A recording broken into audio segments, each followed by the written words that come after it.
Who's number 30?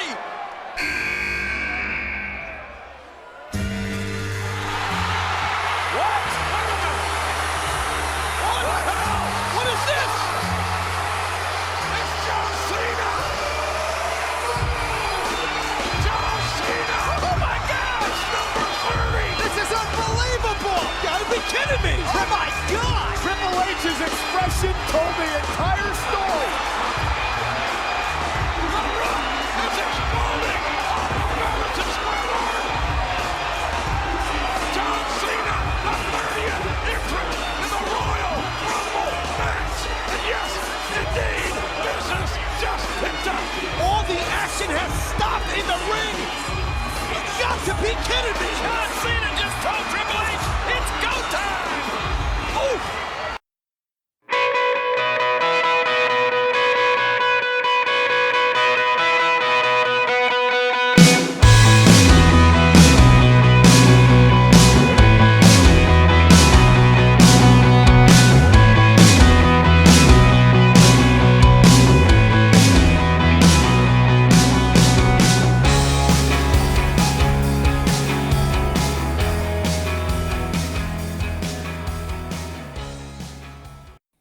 Hello, everybody, and welcome back to the Lawcast. This time, we're going back to cover what I consider the most underrated Royal Rumble of all time. Everybody knows about Royal Rumble 1992, Royal Rumble 2001, but when we talk about the great Royal Rumbles, we never really bring up the Royal Rumble 2008, and we very much should, because this was spectacular. This is so obviously one of the best Royal Rumbles of all time. And it's sad that the only thing that people really remember about it is the big surprising thing at the very end. But this whole thing from start to finish is like one of the best put together second for second Rumbles there ever was. Yeah, the pacing here is amazing. The way it just feels from the very beginning of this match, when we start with the Undertaker and Shawn Michaels, which was an incredible way to start the match. It just never slows down. There's never a slow point in this match. Yeah. And actually, one of my favorite things about it is they always make a big deal about monsters in the Rumble. And I don't think I've ever seen another Rumble where they do this, where they basically make like 12 monsters in the Rumble. Like there's a point where there's like 2,000 pounds in the ring at the same time. Yeah, I mean, other than you have some megastars and then you've just got a ton of hosses. Yeah. Which is such a great idea. It's just like giant monsters for the stars to slay. Like this, you'd be surprised if you go back and watch this, just how much you fucking enjoy it. And the fact that it's in the Garden, man, it makes it so much better. Yeah, the Madison Square Garden atmosphere adds so much to this. The crowd is insanely hot. They are popping for everybody. And the Garden is so perfect for the Rumble because of the way they set the entrance up, where the hard camera is looking right at the entrance. So we don't have to cut away from the ring to show the next guy come out. Yeah, and we're going to talk a little bit about what that adds to the cinematography once we get to that big moment all the way at the end. But like, it just adds so much to the whole show. And like, you can literally see, like, you're watching the people wrestle and you can see the crowd members like staring at the entrance going like 5, 4, 3. It just makes it feel spectacular. Like, it's awesome. And there's just this intimacy of how it's just this small little entrance. They're just coming through that little tunnel. It's not this massive video wall. People are right there. They literally reach out and touch the guys and slap hands with them as they're coming down. And just something about that makes this so cool. Maybe it's because we used to get this on TV maybe one time per year. Now we don't get it on TV at all because they don't run the Garden for TV anymore, unfortunately. Unfortunately, yeah, that's definitely true. So the story of this Royal Rumble really begins in October when John Cena, the reigning WWE champion, in the midst of the longest WWE title run since Hogan in the 80s, tears his pec on the go-home Raw to No Mercy. He's wrestling in a match against Ken Kennedy. Something goes wrong, tears his pec right off the bone, finishes the match, but can't wrestle Orton at the pay-per-view, has to have surgery immediately and forfeit the title. Now, this isn't the one, like, it's when he enters Orton that they finally decide that Kennedy's, like, no good and needs to go, right? Yeah, it's like a year or two after this that Kennedy gets fired, but this probably didn't help. Also, Yeah. this is coming right after Kennedy was supposed to be Vince McMahon's illegitimate son, but flunked a drug test and got suspended right before that. So, Literally, has anyone ever had worse luck than Kennedy? I mean, no, it's horrible. This is also the same year he won the Money in the Bank, and they were gonna put the title on him because Undertaker was hurt and had to drop it. But he had a misdiagnosed injury scare. And so they thought he was hurt, so they put the title on Edge instead. So God. Yeah, this guy just had the worst timing. Timing is so important in wrestling. Luck can play a huge role in your career, and this guy just never had it. That's wild. So Cena is expected to miss, they initially announced 8 months to a year, which definitely sounded aggressive. 6 months is probably more like it, but he was questionable for WrestleMania at this point. If he heals fast, we're thinking maybe he can have a match at Mania. And let's be clear, like, this isn't one of those, like, oh, he could be back any old time, but we think probably WrestleMania, wink, wink, nudge, nudge. No, like, nobody heals from this injury that fast. Like, we had recent examples at that time where, like, people were, like, out for, like, 8 months, 9 months, a full year. Much less, like, it was unthinkable that John Cena could come back here. Yeah. John Cena is just a freak of nature. I mean, sure, probably using some substances that boost his recovery, but honestly, so was everybody else who was coming back from those injuries. Yeah, and let me just put this out there for everybody right now. If he was, good. They should let other people do that too. So what they ended up doing, Orton, at the beginning of the No Mercy pay-per-view, was awarded the WWE Championship by forfeit. Triple H came out, challenged Orton to put the title on the line against him right then and there. They have an impromptu match that Triple H wins with a roll-up in a couple minutes, so Triple H wins the title. Triple H has a pre-scheduled match against Umaga that night. Vince decrees that that's going to be a title match now. Triple H beats Umaga in that match, and then he's informed, oh, now you're going to have to wrestle Randy Orton in a last man standing match in the main event. And Orton beat Triple H with an RKO on the table. One of the few good matches these guys ever had against each other. They had a lot of matches, and I thought most of them sucked, but I thought this one was great. Yeah, this match was great. This whole night was great. Like, that's a really underrated pay-per-view of all time, too. Like, of all the times they've ever had to scramble to make up for a title situation, like, that's one of my favorites. Yeah, absolutely. At Survivor Series, Orton retained the title against Shawn Michaels in a match where Shawn wasn't allowed to use the sweet chin music. That's another great match because Shawn is like breaking out all these submission holds. Like, he's using the sharpshooter, the crippler crossface, like anything he can think of to try to beat Orton. Yep. The main event that night at Survivor Series was Batista defending the World Heavyweight Championship against The Undertaker in a Hell in a Cell match. Batista retained when Edge made his return after missing several months with injury. I think a torn pec, actually. Yeah, I think so. Like, he had missed about 6 months because it was in the summer when he got hurt. But Edge was disguised as a cameraman, attacked Undertaker and Batista, and then put Batista on top of Undertaker, and Batista retained the title. Then it's revealed that Edge is having an affair with Vicky Guerrero, who is at this point the general manager of SmackDown. Just nuclear heat for this. Yeah, let's talk about how brilliant this is, because this winds up being kind of like the defining storyline of like late thousands SmackDown, right?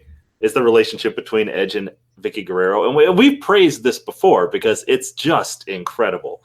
But when you see it on this show, it might be one of my favorite heel acts of all time. Like, Edge is so fucking perfect in this role as a scumbag. Yeah, and like Vicky being this innocent, like grieving widow who's being manipulated by him, like just so smart. Like, Yes. they made her the biggest heel in wrestling. And she was awkward at first, but she really grew into the role. Yeah, and the awkwardness actually helped at first because people were half booing her because, like, oh, she sucks, get her off the screen, and half for the storyline. And then she just milked that. Like, she just made that part of her act. Yeah. So Edge won the world title in that triple threat match against Undertaker and Batista. That's with interference from Kurt Hawkins and Zack Ryder. The Edge heads, which what a great concept that was, that you just happen to have these two dudes who look just like Edge. And, like, just imagine, like, Edge is thinking about, like, who's going to be in my stable? He goes down to OVW, or somebody, like, mentions, like, hey, in OVW, there's two dudes who are a tag team, and they look exactly like you. So much like you that they start doing, like, twin magic and shit, where they switch Edge out, and they get, like, Hawkins gets his ass beat, and then Edge comes back in and wins the match. Like, that's incredible, isn't it? Yeah. Like, what a right place, right time thing for them. Yeah, I mean, they were probably going to get fired otherwise. So I don't know what else they were going to do with them. Yeah, and they're still in the company to this day. Yeah. On this night, Edge will defend the World Heavyweight Championship against Rey Mysterio. And over on Raw, Chris Jericho has returned from a 2-year absence to challenge Randy Orton for the WWE Championship. That was at Armageddon. So Jericho made his surprise comeback after a couple months of video packages that were teasing the return of someone mysterious. These are the savior packages where that and like coding just kind of flashes up on the screen. They played those packages for a long time. It's like a solid 2 months before Jericho finally comes back. Got a big initial reaction, but it feels like it fizzled kind of fast. I don't know what it was. There was kind of a lot of things that were going on with that. I mean, it was so funny because there was a long period during when all the Save Us videos are playing. Because it went on, I feel like, for a couple of months where people didn't think necessarily it was Chris Jericho. I know revisionist history will say that it was clearly and obviously Chris Jericho. And when you look back, yes, obviously it was. Every time there's creepy, mysterious video packages, it's Chris Jericho. But I very, very clearly remember people thinking it was all sorts of other people. Like, they were just going in every fucking different direction. I remember thinking so solidly that it was Christian Cage. Like, I remember thinking, like, oh, he's coming back from TNA. It's going to be such a big fucking deal. Oh my God, oh my God, oh my God. And, like, that was so stupid in retrospect. But, like, the videos were very cool, but the return itself was botched so strongly. Like, just try to remember what it was like when he first came out for the first time. They do the thing with the torch, where Randy Orton has a guy carrying a torch running all the way through town. He's going to bring it to the ring because the torch has been passed to Randy Orton, right? And all episode long, it's blatantly obvious that Jericho's going to come out, or whoever it is going to come out and interrupt the guy with the torch. And one of the greatest flaws of cinematography in the history of WWE, they show Jericho, they show an arm go out and clothesline the guy with the torch, which is great. Yeah. But then they show Jericho. Yeah. They just pan right over to him and it's like, oh, hey, it's Jericho. It's like, no, you don't do it that way. And then they play another Save Us video package, and then they do the countdown and the pyro. And by the time he finally comes out, like, the crowd is just bored. It's like, dude, we fucking know it's Jericho. You showed us 10 minutes ago. And he comes out with a haircut that everyone hates. Oh, God. And like a sparkly vest. Yeah. And he cuts a really bad promo. Yeah. And let's just be clear. It's one of the worst Jericho promos of all time. It's kind of like when The Rock came back after all those years and he had to remember how to talk. Had to write his fucking lines on his hand. Yeah, like, because he could get his cadence down, but he just doesn't, like, he's not in that improv mindset anymore. So it's just bad and rotten. And he goes into a feud with Orton, and people aren't excited for it. And it's for the title, so Jericho has to lose. And literally all the air has come out of this months-long build in like a month. It's over. Yeah, so when they brought him back, I was like, okay, WrestleMania. Jericho and Orton. That sounds perfect. And instead they announce Jericho and Orton for the title at Armageddon 2 weeks from now. And I'm like, what? Like, what are they doing? And it turned out they just didn't really have any big plans for Jericho, and his face run completely bombs, but they end up rescuing it by having him turn heel and have that amazing feud with Shawn Michaels after WrestleMania. Yeah, and thank God. But it was such a disappointment, because I remember being so excited when I realized that, oh shit, it actually is Jericho. This is going to be so great to have him back. It'll be like old times. And it just wasn't. It was so forced and awkward and terrible. Ugh.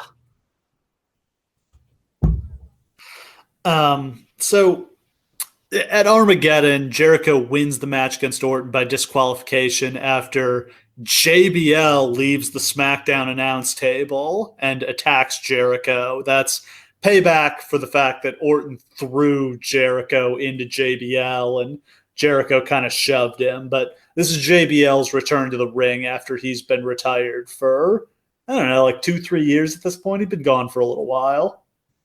It's got to be an all-time history of stupid-ass feuds based on accidental contact. This ranks right up there with, oh, did I spill some coffee on you, champ? And that was also a Jericho feud. And John Cena knocked over my Diet Pepsi. I'm going to kick his ass from CM Punk. Yep, that was actually awesome. Yeah. But yeah, JBL coming back to the ring, and he gets a feud with Jericho. How about that? And I wonder if they didn't intend to really have JBL back in the ring, if they were just desperately trying to salvage his heat. He gets a run. I mean, he's around for over a year after this. He doesn't retire till WrestleMania 25. Right. It seemed so sudden, him coming back. It was real weird. And so, yeah, him and Jericho have a blood feud where they're trying to strangle each other. They literally have a blood feud. And this is like one of the last like real bloody feuds I remember seeing. Yeah, well, they banned the blood. It was a Jericho match. It was the Jericho Michaels deal where Michaels is just bleeding everywhere. And then it turned out one of the executives from Mattel had brought his kids to the pay-per-view and like was sitting in the front row and was like getting bled on by Shawn Michaels. And like, he was not happy. They almost lost their big Mattel toy deal, and that was the end of blood in WWE. How long do you think it's going to be until they bring blood back? I mean, it's never really gone away. Like, Brock Lesnar still blades every match, but I don't know. I could imagine it just, I mean, I don't see it coming back anytime soon. Now that they're like on network TV, I think they're going to be playing it safer than ever. It shocks me that they haven't done blood in NXT yet. Because that seems like the place. Yeah, that is the perfect place to do it. Because it's not like your fucking sponsors are watching it. Who cares? That doesn't mean you don't have any sponsors. Like, it's all WWE Network. Yeah, you'd think in like Gargano versus Ciampa, we would have seen a little blood. Perfect. Yeah, the War Games matches. Absolutely. Yeah. So Orton moves on from Jericho. Here he's defending the title against Jeff Hardy, who won his title shot by beating Triple H at Armageddon the month before this. Triple H putting over Jeff Hardy at Armageddon sounds very familiar because it happens again at the end of this year where Hardy wins the WWE title. Absolutely. But this is the beginning of Jeff's monster push. And this is when he did the awesome thing where he hit Orton with a swanton bomb like off the top of the Titantron. Yes. And like that was one of the best Raws of like in a long time. I vividly remember like watching that Raw and being like, oh man, so much exciting shit is going on. And then like Jeff Hardy getting the big push at the end. Like it was awesome. That's a crazy stunt, but like that's when you do it to sell a big pay-per-view. Sure. Once a year. Yeah. Like, don't make him do it all the time, but that was a good time to do it. And let's be clear, they were going to go with Jeff. I mean, they were ready to go with him. Yeah, I assume he was going to win the Money in the Bank at WrestleMania this year, but he failed his drug test and got pulled out of the match. Yeah, Jeff Hardy versus Edge seems like such an obvious like SummerSlam main event kind of thing, you know? So another big storyline is Ric Flair returned from a hiatus on the Raw 15th anniversary show, came out, teasing that he's going to retire, and then he announced that he would never retire. Yeah. Great promo. And then Vince McMahon comes out and says that Flair can continue to wrestle as long as he doesn't lose a match. If he loses one more match, he has to retire, which... See, this is an adaptation of a Steve Austin idea. Apparently Austin pitched this retirement storyline for Flair, but Austin's version of it was he should say, if I can't win the world title within a year, I'll retire if I can't be the man anymore. And it would be like he'd have from WrestleMania to win the title. And he could do his big final retirement tour. Last time we see Ric Flair and Charlotte, last time we see him, in Madison Square Garden, et cetera, et cetera. See, that would be amazing. Like, he wins the Royal Rumble somehow. That was what I wanted to have happen here. That was my idea here, was Flair should come out number 30, and the announcer should be like, what is he thinking if he loses this match? His career is over. He's insane. But he somehow guts it out, and he wins, and he goes to WrestleMania. And, like, Triple H has to retire him or something like that. Yeah, it could be Triple H, or it can be Orton, But yeah, like Ric Flair's last stand. He's either going to win the world title at WrestleMania, or he's going to go home. Orton and just be like, I'm going to kill the ultimate legend, the greatest legend of all time. And he does. Yeah. And he does, yes. Yeah, that would have been great. I mean, the Flair-Shawn was a great match. The storyline that led to it was not particularly well done, I thought. But I think having Flair challenge for the title at WrestleMania for his last match would have been fantastic. Especially since it was the undercard one anyway. The match they wound up doing meant absolutely nothing. That triple threat, nothing. Yeah. Meant nothing. No, Mayweather sold that WrestleMania. That was the main event. Yeah, and then Edge and Undertaker's there. It doesn't matter what you do with Flair. Why not fucking do it? I mean, this storyline wasn't bad. It just kind of gets lost in the shuffle, and it feels real rushed. Having Vince arbitrarily be like, well, you're going to have to retire if you lose a single match. Like, why? No real motivation for Vince to do that, other than just to be, I mean, he's an evil dickhead, but still, it's not a particularly good reason for him to do that. Right. And so Flair just starts picking up wins over mid-card shitheads. Yeah. It doesn't really matter. And the big one he wrestled Triple H in Greensboro a few weeks before this, and they had a great match, and Flair won it by DQ. Because I think Umaga interfered. But yeah, according to the dirt sheets, there was some heat on Triple H for not putting Flair over in Greensboro there. What do you think? Oh, he fucking should have. I mean, but we're just saying, at least I'd say I don't like that Flair had to win all these matches rather than put people over on his way out. No, yeah, it doesn't make any sense. And, that's why having him flukily win the Royal Rumble and then get his world title shot, that doesn't hurt anybody. Whereas, having him just literally, old-ass limping around the ring, Ric Flair, pin all of these young guys, is not a great idea. Not really, no. On this night, he would take on MVP. Who, at this point, I think is already a lost cause, right? Or is this right when he debuts? This is during the Hardy feud, which is one of his best. Yeah, but... I mean, it's already... his peak was really when the feud with Benoit and kind of downhill after that. One day we're gonna do a show where we can really in full talk about MVP and how I love the guy. One of my favorites of all time. Yeah, they ruined him for literally from the moment he debuted, and I think the way that they ruined him was from a fundamental misunderstanding of what that character was supposed to be as a black character. It's like they let MVP dictate a little bit about his character, and then they just went completely the other direction and just made him a chicken shit asshole. It's an inherently racist character, isn't it? Well, that's the whole point is, cocky black athlete. But you think he needs to be more of a Terrell Owens where it's he's a stud, but he's also an asshole. But he backs it up, yes. Yeah. That's the whole thing. And they kind of got there when he beats Benoit 2 falls in a row to win the U.S. title, but that was pretty much the end of him doing things that were cool. Yeah, within 2 months of his debut, he's already jobbed out in a high-profile Inferno match. Dude, they set him on fire! I forgot about that. Fire! His body, too, not just a limb. Yeah, and like they do this whole thing where they're like Teddy Long has to pay him the most exorbitant contract in history, but they don't explain why. It's not just like, man, this guy is one of the greatest up and coming wrestlers in the entire world. He can beat anybody. This is amazing. No, he's just like, well, he has an agent, so I had to pay him a lot. What an asshole. Yeah. Other things going on around this time. We already kind of touched on the Hornswoggle as Vince McMahon's illegitimate son storyline.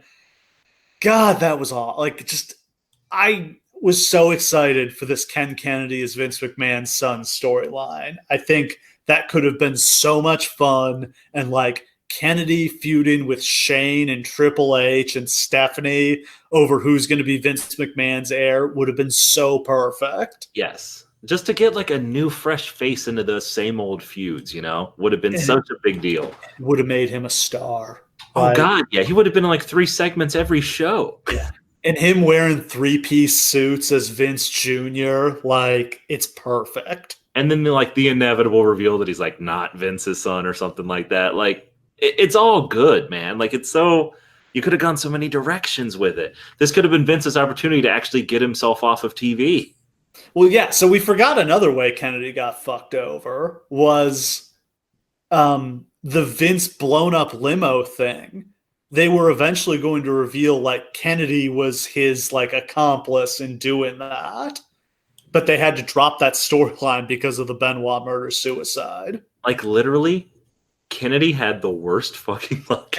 This 2007 for him. They tee up like 3 monster storylines for him where he's going to become a main eventer, and all 3 of them fall through. Like, one of them is not like 2 of them are not really his fault at all. Like, it's not his fault that he had an injury and a doctor misdiagnosed it. And like, it's definitely not his fault that Chris Benoit went crazy and murdered his wife and son and killed himself right as they were doing this storyline.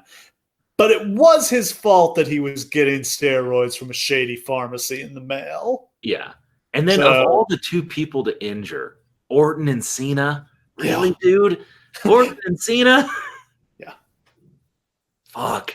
But yeah, I mean, the stuff they're doing with Hornswoggle is just the worst. It's just the worst. What a bizarre... See, this is what I don't get. It's like, obviously, they have to completely change lanes very quickly. They don't have a lot of time to think about this. What could you have done here? Like, you have to choose someone else. Who? I mean... Regal? I mean, that doesn't really work, does it? It's pretty weird. Yeah, I mean, something with Triple H. But then he and Stephanie are an incest couple. I remember thinking it was going to be Triple H. I remember thinking this is how they explain him being a McMahon. Well, yeah, that could be the big... I mean, like, it could be the big reveal. I mean, it's weird for it to be like it's illegitimate. It should have been like, oh, Vince McMahon has a son, and the reveal is it's Triple H, and he turns heel. And Triple H always knew. Like, it was always that he manipulated his way into the family. Oh, I wasn't going to say, well, he wasn't going to be his biological son. He was going to be his son by marriage. Right. Because it's really weird if he's actually Vince's son. And he's been banging him and Stephanie are married. Yeah, that's not cool. Can't be doing that. That's not legal. They should have brought back Test. It's Test. It's Test. You banged your sister. You bastard. But I mean, the decision to make it total comedy, to just blow off the storyline entirely, after all that build, like, okay, there's a couple of people it couldn't have been, which, like, it can't be The Miz, because we know who The Miz is, and he's not Vince McMahon's son, right? Like, it couldn't have been, like, Cody Rhodes or Ted DiBiase. Yeah, sadly, The Miz is not ready for this. Yeah. Oh, my God. Can you imagine what Miz could have done with this a couple years later? Yeah. I'd have to dig through the roster, but nobody is jumping out at me as like, that's a guy who could have handled this role right now. Say, I had a fun night down in Puerto Rico, and Carlito is my son. Edge. Yeah, but he was busy doing something else. He could have done it. And what does he need it? He's already hot. Like, you're right. Like, you're right. It's really. Yeah, so it's tough because they've set up this huge reveal, Maybe they could have just dragged it out until Kennedy comes back, but they were not feeling like they could put him in that spot at this point. I wonder if there was a part of Vince McMahon who, like, the famous story is, if you guys haven't heard this story, this is the most delightful part of this whole thing. So they do the reveal. Is this on the Sandman thing? Yes. So they do the reveal on Raw, right? And they're literally narrowing it down point by point. Like the lawyer with the DNA test is just like, everyone with brown hair, get out of the ring. Yeah. Everyone over the age of 35, get out of the ring. And like they go through all of these things, and it comes down to, it's like Triple H, Sandman, and Vince in the ring. And it's just those three.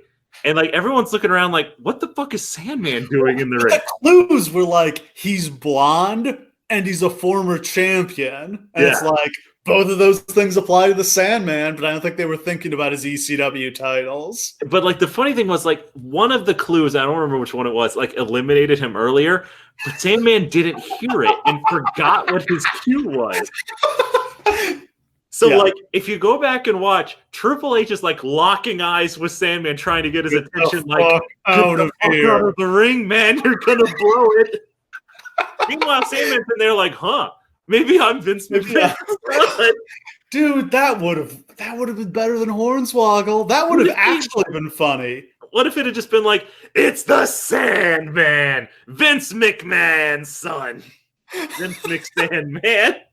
The idea of Vince like trying to teach Sandman to be a gentleman is actually hilarious. That would have been great TV. Yeah, Sandman in a suit, and like Vince is like, no, we don't drink beer. Sandman taking Vince to a strip club and stuff like that. Oh God. But yeah, instead it's Hornswoggle, and it's just like Vince is just like making him wrestle the Great Khali and stuff like that. He runs through a hole in the wall like Looney Tunes that he paint, like just ridiculous, stupid stuff that insults your intelligence.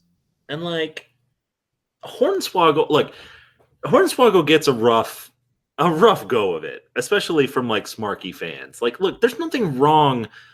Like, there's a lot wrong with the character and like how they portrayed him. I mean, it's hugely offensive in a lot of ways, but there's nothing wrong with that performer who had a ton of charisma of his own, and he got genuinely over with the audience. Like, there's nothing wrong with Hornswoggle.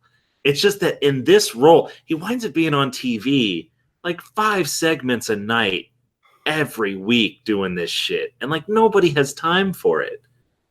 Yeah, they really like they build the show around Hornswoggle, and like there's no good payoff for this. Like, there's not like going to be a Vince Hornswoggle match. No, we end up the big blow off from this is Finlay versus JBL in the opening match of that WrestleMania. Yeah. Kind of nightmare hellscape we've landed in. Finlay versus JBL. What do you think the Kennedy one was leading to? Was it like going to be like Kennedy versus Triple H? Triple H, I would think. Yeah, like they're going to reveal that Triple H is married to Stephanie or Shane, because I don't think Shane's not gone yet. Is Shane still around, really? I thought he was in China. No, Shane's not left yet, because Shane wrestles Orton the year after this. Shane's around at WrestleMania 25 with the Orton. Yeah, you're right. Yeah, but this is probably when they were going to reveal that Triple H was married to Stephanie in real life. I mean, it makes total sense. Yeah. So yeah, I think it would have been Kennedy and Triple H at this WrestleMania. Man, missed opportunities, bro. Other odds and ends. This is the first WWE pay-per-view to be shown in HD, which it seems kind of crazy that it took them until 2008 to upgrade to HD, because I remember watching like basketball and football games in HD in like, I don't know, 2003, 2004. HD TV is not new in 2008. Do you remember people being so paranoid about the switch to HD that they were like, you're going to be able to see all the spots. You're going to be able to see them calling spots and blading. It's going to ruin kayfabe. It's going to ruin the industry, man. It's like, one, we're way past that point. But two, like, there's definitely a directive that they need to work real snug here. Like, you can definitely see guys are laying their shots in. But ultimately what they realize is that nobody fucking notices anyway. Who cares?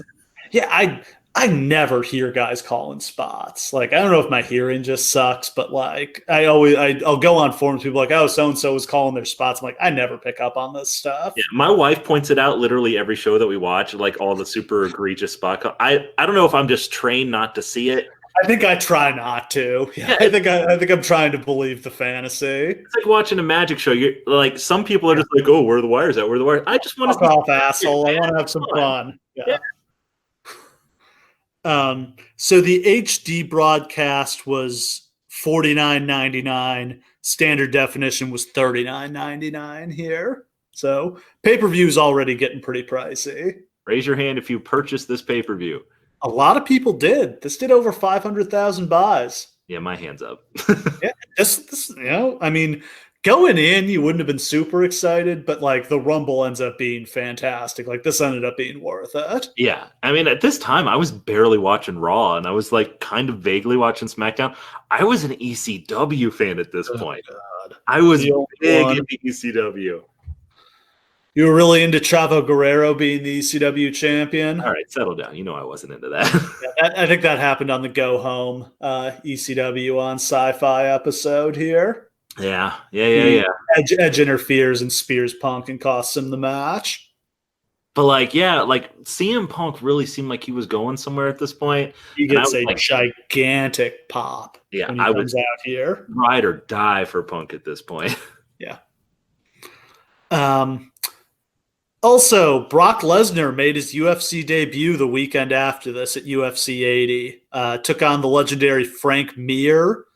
Lesnar, this is a weird fight. Lesnar loses by submission in 90 seconds, which sounds like, oh, he got his ass kicked. But it's actually totally the opposite. He was like whooping Mir's ass and then got caught in a knee bar and had to tap out.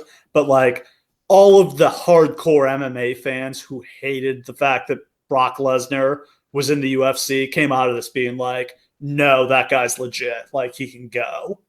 Yeah, it's important to remember that, like, the perception of Brock Lesnar now is that he's kind of a joke in the MMA world. Like, he can kind of go, but at this point, it's just like a show whenever he shows up. But, like, it's important to remember that when he first got into MMA, like, he was a problem for people. Like, they were like, nobody'd ever seen a dude like this big, this fat. And, like, he had only the most rudimentary striking skills.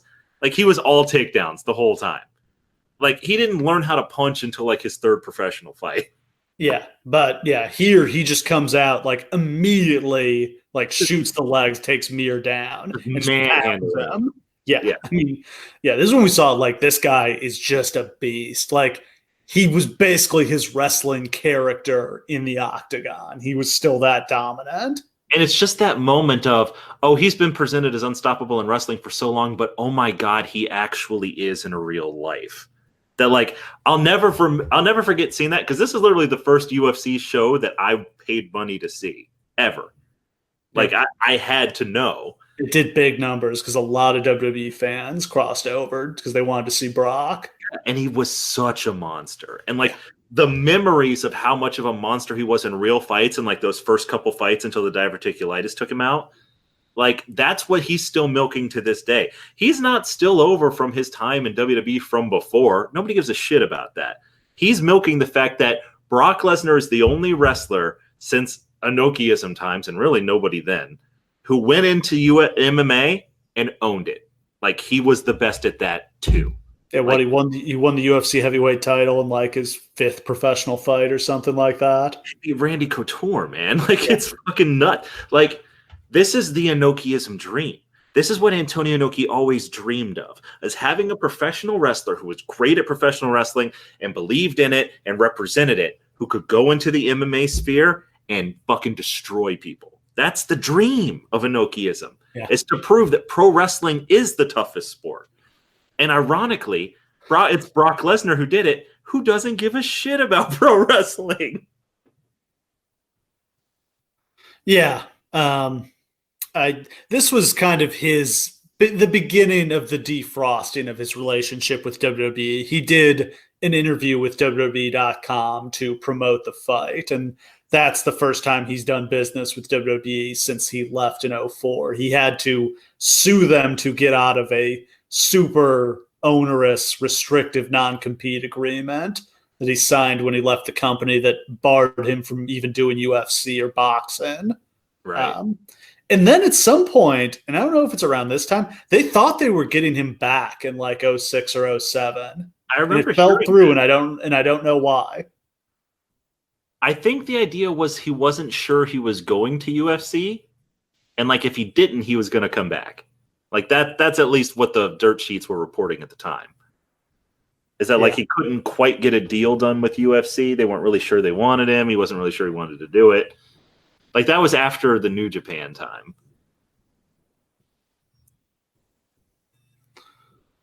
Yeah. I mean, he had great success in UFC. I always want more pro wrestling Brock Lesnar. Like we missed a couple prime years of his career there. Absolutely. And one other big thing that happened is Bobby Lashley was released from WWE right around this time. He hadn't been on WWE TV since the summer. He had a shoulder injury.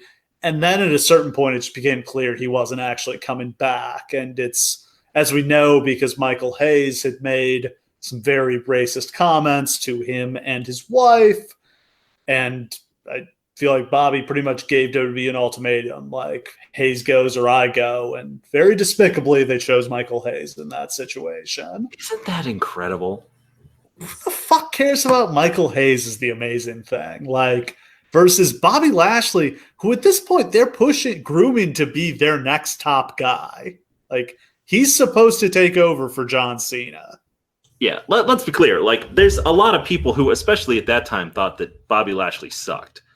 It was a little bit baseless, to be perfectly honest. And he had a lot of really decent performances that people just didn't seem to want to see. But, like, he was really getting there. And then he has that match with Cena at Great American Bash where it couldn't be more obvious. Like, this is a guy. Like this guy's going somewhere for real. And then to have a situation where, just imagine in any other company in the whole world. Yeah. Where like a member of your management team makes a racist comment to one of your employees and you take their side. From like a human resources perspective, it's a nightmare. Yeah. Much less that Bobby Lashley's worth way more to you long term than Michael Hayes is. It's just crazy. That's the part. Like, I know these are unscrupulous people who just don't care. Like, but they care about money, and there's definitely more money in Bobby Lashley than Michael Hayes. Like, Michael Hayes is not an indispensable member of their creative team. And I remember at the time that there was this like thing floating around that Bobby Lashley had become like a huge diva ever since he got with Crystal, and like that bullshit. It's just closeted racism, man. Like that's how they do this shit. And it makes me so mad now thinking about it because we wasted so much of Bobby Lashley's career. And I know I'm like his biggest fan in the entire world, and that a lot of people probably don't care about this, but just the Bobby Lashley you see on TV now, he's been like that for like 6 years. And that could have been on WWE TV when they had no stars, when it was nobody but The Shield, or before The Shield was even there. Like, he could have helped. And just the idea that they threw that shit in the garbage to defend a racist for being a racist is just madness to me. Yeah, and somehow Michael Hayes, I feel like today this would go down differently. I do feel like they've grown a bit. And also, we're in a very different environment. I think Lashley would be able to get his side of the story out there better. But yeah, this is an egregious example of like the dirt sheets will print anything. It's just like people in WWE are shitting on Lashley to them and they're printing it. It's just crazy. Yeah. All right, so after an incredibly long preamble, it's finally time to cover the show. It's Sunday, January the 27th, 2008. We're at Madison Square Garden, the world's most famous arena in the heart of Midtown Manhattan. Announced crowd of 20,798. Real attendance is more like 19,000. This show does a very strong 533,000 buys. That's up from 491,000 the previous year. And with the added revenue from the HD buys, definitely strong gross here. Sure. Yeah, those are amazing numbers, really. Yeah, I did not feel like the Rumble was doing 500,000 around this time. This feels like we were getting to the point where the pay-per-view numbers were really starting to dip. Yeah, absolutely. This is when they're doing 1 million pay-per-views. I think this is one of the years they do like 14 or 15. And I remember like it had become like an issue that like WrestleMania buys were down, except for like the Cena and the Rock ones during this period. Yeah. On commentary, we have 3 teams. Woof. Jim Ross and Jerry Lawler from Raw. Michael Cole and Jonathan Coachman from SmackDown. Fuck. Yeah. And Joey Styles and Taz from ECW, who are only here to be 1/3 of the commentary team for the Rumble. They both get to say like 10 words all night. Literally, the only thing I can remember Joey Styles saying the entire time is awkwardly forcing an "oh my god" into coming out at the end. It's like, no, stop. No, and everybody else like, shut up, Joey. God, just imagine sitting. I mean, I guess you get a great ringside seat, but like you're literally sitting there for 2 hours before you get to talk. It's just like, what's the point? Like, I think the 6 announcers for the Rumble is garbage. Like, just do a split brand team. Just do like JR and JR and Coach. I don't know, JR and Cole, JR and Cole and Taz. Yeah, that's worked before. Yeah, JR and Taz would have been solid. That's just like the official Royal Rumble team, JR and Taz. They had done it like 3 years in a row before. It's just, it's so bad. There was a moment where Joey Styles was going to be the voice of Raw. Yeah. Because we got to cover a show. We got to do a show from around that time because I thought he was great when he first came in.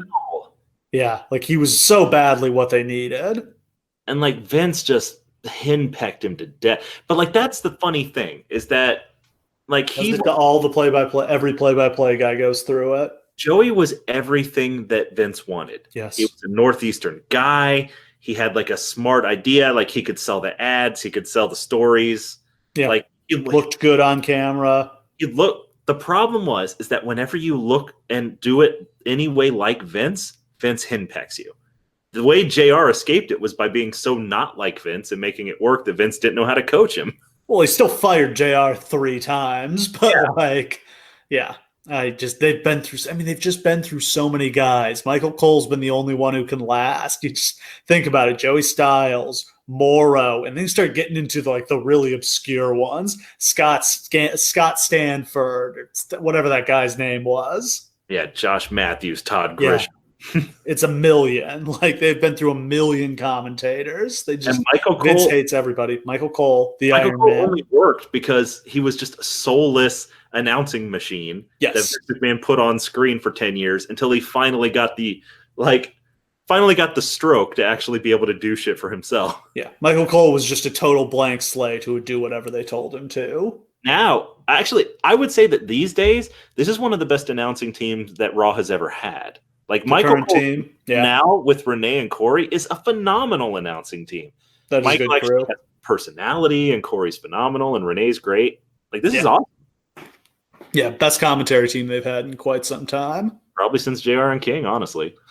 Yeah. So opening match, we've got Ric Flair putting his career on the line against MVP. I think this is an interbrand match. MVP is definitely on SmackDown at this point. He's the U.S. champion. Yeah. And he's having his Matt Hardy feud.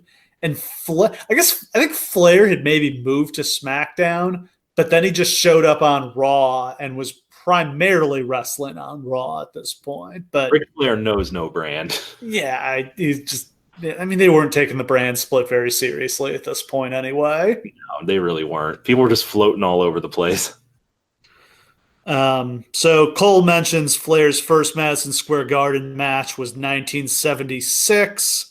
Flair does a quick promo before the match saying, if he has to retire, there would be no better place to do it than here at Madison Square Garden. I think part of what makes the whole Ric Flair retiring thing so emotional is that you can tell how badly he doesn't want to let it go. Yeah, Vince forced him to. Vince told him you're too old. But that, it helps. Like, because it makes it so clear how much he Yeah. loves it and how passionate he still is. And it's like his body just won't respond the same way anymore, you know? And like this promo is so good. Like it's so charming and affable, and it just makes you love him so much. Yeah. MVP appears to have the match won after a drive-by kick, but Flair manages to get his foot on the ropes. Flair rolls up MVP while he's arguing with the ref, but that can only get two. Flair later hooks MVP in the figure four, gets the tap out, big pop, good solid opening match. Yeah, nothing to complain about here. Like if this is the storyline you're going with, then great. This is pretty good. Yeah. Backstage, Vince talks to Hornswoggle about all the great Irishmen of his family. Hornswoggle is going to be in the Royal Rumble tonight, and Vince tells him he can't trust anyone, not even Finlay. Then Finlay walks in, and he's offended by the fact that Vince told Hornswoggle he couldn't trust him. Yep. I guess they're foreshadowing the fact that it's going to be revealed that Finlay is actually Hornswoggle's father, and he pretended Hornswoggle was Vince's son to play a hilarious joke on him or something. I don't know. I don't fucking know. It didn't make any goddamn sense. Then we got JBL against Chris Jericho. They fight in the ring. They fight on the floor. Jericho hits a baseball slide. Jericho throws JBL into the steps. Jericho gets busted open after he hits the ring post. Jericho finally makes his comeback, hits a bulldog, the lion salt for a 2 count. They go back to the floor. JBL starts taking apart the announce table, but Jericho nails him in the face with a chair for the disqualification. Not a particularly good or memorable match. No, it's not. The one memorable spot is like the hanging spot that they do. Yeah, which they is pretty do that after the match here. Yeah, it's crazy. Yeah, I think JBL had hung Jericho on one of the Raws before this, so this was revenge for that. It just felt like so much more graphic than what they normally do. Also, like, I'm surprised they went with, like, going with a hanging only, like, 6 months after Chris Benoit strangled his wife. Like, yeah. I don't know if I would have gone there. It's funny because, like, even though they haven't banned blood or anything, like, we're already in an era where this type of stuff feels super weird and out of place. Yeah. Like, this just isn't happening. They've already reached the point where they're starting to tone things down here. It was a process. Yeah. I mean, it definitely feels like post Benoit, there was kind of a, like, we got to clean this shit up. Like, we are under intense scrutiny right now. Like, we got to be a more family-friendly product. Absolutely. But then they're still doing stuff like this. Yep. It's always a push and pull. And I really feel like it's just because, like, JBL and Jericho have enough stroke. Like, hey, we're going to have a blood match. Let's go blade and do a hanging. Ha, ha, ha. Like, and even to this day, you know Vince McMahon loves blood. You know I know he probably has to admonish guys when they blade, but I think he secretly loves it. Vince doesn't like anything about wrestling that he didn't see in Madison Square Garden in 1969. You know? Yeah. Like that's the peak of wrestling for him, and anytime it evokes that, that's when he's happy. Backstage, Ashley tries to find Maria to tell her about Playboy wanting her to do a spread. Santino cuts off Ashley, says Maria wants nothing to do with Playboy. Oh, what we get a really long segment with these people later in the show. We'll save our thoughts on them for then. But, like, what an unwelcome reminder of this time period this was. Next up, World Heavyweight Championship. Edge defends against Rey Mysterio. Edge is backed up by Vicky Guerrero, who is in a wheelchair because The Undertaker tombstoned her a couple months before this, and Kurt Hawkins and Zack Ryder. This is, of course, where they've been turned into the Edge heads. They had to be repackaged because Vince McMahon was under the impression that they were actually brothers and was very angry when he found out that they weren't and decreed that you could not have a fake pair of brothers on TV. Like, what the fuck? What a spectacularly hypocritical thing to say that is. So, yeah, to point out, like, Edge had a fake storyline brother, Christian. The Undertaker and Kane are fake storyline brothers, and they're running a storyline right at this moment where Hornswoggle is Vince's fake storyline son. They were literally going to base the whole company around Ken Kennedy being his fake son. Yes, and feuding with his fake half brothers. And like, what it so clearly is just that Vince didn't like being fooled by believing they were fake for real brothers. Definitely it. He was definitely like embarrassed when like at a creative meeting somebody like pointed out that they weren't actually brothers to him. Yeah, somebody was overreacted. He was just like, oh, Vince, do you not know that they're actually not brothers? Dumbass. And like literally he made a whole company change because of that. Yeah. Probably fired that person too, would be my guess. Threw him out a fucking window into the garbage.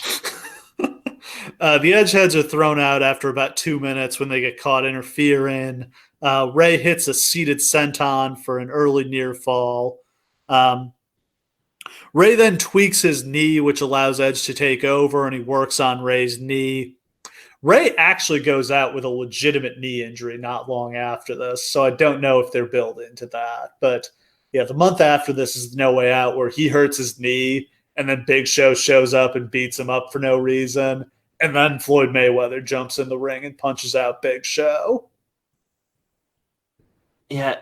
What a crazy, weird segment that is. That is, we're obviously going to cover that WrestleMania at some point, so we don't need to get like all the way into that right now. But that is one of the weirdest, most electric segments I've ever seen of wrestling.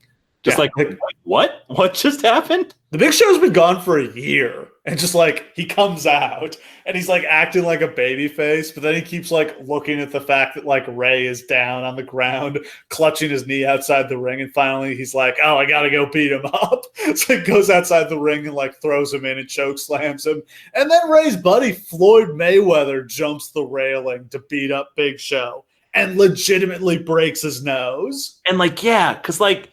That's such a great moment because Big Show tells him beforehand, like, look, they're not going to believe you can really knock me out because you're so small. You're going to have to hit me for real. And Floyd Mayweather's like, dude, I can't punch you for... And Big Show's like, I'm not afraid of your tiny fist. Just hit me for real. And Floyd Mayweather almost knocks him the fuck out. And then Big Show, like, clearly sees red and is, like, going after him. And like literally like the whole and just seeing like Floyd Mayweather and his 20-person posse like flee for their lives. Man, that entire feud is weird, but yeah, just electric. And Floyd Mayweather, like to his credit, he drops like 6 punches on Big Show before Big Show knows he started. Like that's some good shit. Floyd Mayweather, they were trying to market him as the baby face, which was a ridiculous flop. The feud only worked when they started just letting him be the heel because he is a heel. Yeah, Floyd Mayweather is one of the, I don't want to say like top 10 worst human beings of all time. That would be We're one of the worst people in sports. Yeah, certainly. Who didn't kill anybody. Like, that's not really a fair comparison. I had to say, like, it's really hard when you start ranking people. But yeah, you get Ray Caruth, O.J. Simpson, Chris Benoit. Like, he's a bad man. And not a bad guy. To believe. So back to this match. Rey can't really walk, but he still manages to hit that wheelbarrow bulldog. He does other cool stuff. He slides under the bottom rope to DDT Edge on the floor. He hits a 619 and a splash, but Vicky pulls him off the pin. Edge goes for a spear, but Mysterio leapfrogs. Mysterio goes for the 619, but Vicky, like, throws her body in front of Edge and takes the 619 for him, which then allows Edge to catch Mysterio with a spear out of the air as Mysterio is springboarding into the ring, and Edge gets the pin. Good match. I mean, would have been better without the Rey selling the knee stuff, but he, like I said, he may have actually had a knee injury. These two have such great chemistry, though, and they always did. And, like, Edge was really the only guy, like, as tall as he was, who ever seemed to really know how to work with Rey. And, like, all of their stuff looks great. Yeah, absolutely. Then we go backstage. Ken Kennedy talks some trash to Ric Flair about how he's going to be the one to retire him. Shawn Michaels shows up. He jokes to Flair that, you know, a guy with platinum blonde hair and a catchphrase is never going to get over. And then Triple H and Batista both show up, and everyone says they're going to win the Rumble. And then Shawn Michaels starts shilling his T-shirt. This is a very weird era for Shawn Michaels. Yeah, he's walking the line. Like weird postmodern wrestling character here. Yeah, like Shawn Michaels, it's so fascinating the way he decided to become part of DX because he wasn't comfortable with DX at all. Like, he didn't want to make any sex jokes. He didn't want to say suck it. He didn't want to do any of that stuff. Yeah. Couldn't crotch chop anymore. He'd, like, chop his chest. So to tiptoe around it, he became, like, this weird fourth wall breaking Deadpool guy. Which was always part of DX's gimmick, though. Yeah. Was that they would do stuff like, haha, we know Vince McMahon's really the owner. Like. Yeah. So, like, he just, like, went all in on that. Yeah. That was his whole gimmick. He just break kayfabe in the middle of a segment to be like, and buy my T-shirt, yay! Yeah, it was the best they could do. It's just what the New Day does now, really. Yeah. Then Maria comes out to host the Kiss Cam segment. Some really gross dudes get to kiss some very attractive women here. Yeah, they sure do. Do you think these were actual couples? I think they were so awkward that I'd have to guess that they were. Then Ashley comes out. She gets on the mic and says she got a call last week from Hugh Hefner asking if Maria wants to pose for Playboy. Santino interrupts. He's going to put a stop to this nonsense. He takes the time to rip on the Mets and the Yankees. The Yankees had lost the ALDS 3-1 to the Cleveland Indians. The Mets failed to make the playoffs, suffering one of the greatest collapses in baseball history. Yep. As they would lose 12 of their last 17 games to blow a 7-game lead in the NL East to the Phillies in the last month of the season. LOL Mets. Such is life for the Mets. Yep. Then Santino says that the Giants will lose the Super Bowl. That is, of course, not correct. They would actually beat the Patriots in one of the greatest upsets in sports history. Oh, yeah. In the Super Bowl the weekend after this. The undefeated Patriots fall to the Giants in that Super Bowl. Another one for our other podcast where we exactly into the thousands. Santino then reveals Big Dick Johnson from under a sheet. God, Vince, Vince loved this. Like, Big Dick Johnson. He's so fat. Look at him. Big Dick Johnson was just like one of the writers. Yes. Who like did this character at like a Halloween party or something one time. And Vince fucking loved it. Vince loved the fat dude dancing in a thong. And like, I mean, it's obviously trash. But like they got so much out of this. And like I will admit openly in this moment, and whatever makes you think of my taste, fine, that there were moments that I thought Big Dick Johnson was funny. There are times where it worked. Yeah, like because it's just the element of surprise. Like every surprise was always Big Dick Johnson. Yeah, it's the surprise you see coming. Yeah. Like in some ways, that's the best surprise is the one where a few seconds you're like, oh, it's going to be, and then it is. Yeah. And then literally, like, the time where he came out on ECW and started jerking off Sandman's cane was That's exactly what I was thinking of. That's the funniest moment in the decade. Like, that's genuinely hilarious. Hardcore Enforcer Sandman was a great character. Yeah, where he'd just come out and, like, be like, whoa, there's a fucking alien in the ring. Let's murder him. Yeah. Like, that was such a perfect role for him because he couldn't really wrestle. Yeah. Oh, man. But, like, this segment, like, just remembering all, like, the hoops they jumped through for all this Playboy bullshit and everything like that. Like, it's rotten, man. It was just a bad, bad time in wrestling for women. Then Ashley beats Big Dick Johnson with rubber chickens, and that's the whole segment. Hooray. And, like, I don't want to be disparaging of Ashley because, look, it's not her fault that she wasn't particularly useful in this role or that she didn't know how to wrestle or whatever. They didn't hire her to be a wrestler. But, God, she sucks. So I forgot to mention the Mike Adamle segments previous to this, but this is Mike Adamle's WWE debut. Now, I like the idea of these segments. to get like a sportscaster out in the crowd and be like, treat it like a sport. And just like fire up the crowd with like, we've got this coming next. And like a sideline reporter, basically, like they do in football. Yeah, and like they do the panel segments now, but they don't play the audio over the PA, so the crowd doesn't hear what they're saying. I like the idea of the announcers interacting with the crowd. Like, or you could you could play the you go to the announce table between matches and play what the announcers say over the PA, but I think that would add something to the show. I feel like they used to do that in the 90s with like JR and King, where they go to them at the announce table and like the crowd would like respond to what they said. Yeah. I think it's an easy way to get the crowd going. Yeah. But like times in like the late 80s, early 90s where they would just send Sean Mooney into the upper deck and be like, who do you think's going to win the next match? I like those segments. They're like very pure and nice. Like they get the crowd involved. So Mike Adamle is a respected veteran sportscaster, called Bears games in Chicago for years, was the host of American Gladiators. The thing is, he has CTE. It's really sad. We know this now. He was actually a pretty great football player at Northwestern and in the NFL, but he was way older than he looked. He was already like in his 60s at this point, even though he looked like, 40. And he just could not remember his fucking lines to save his life. Yeah.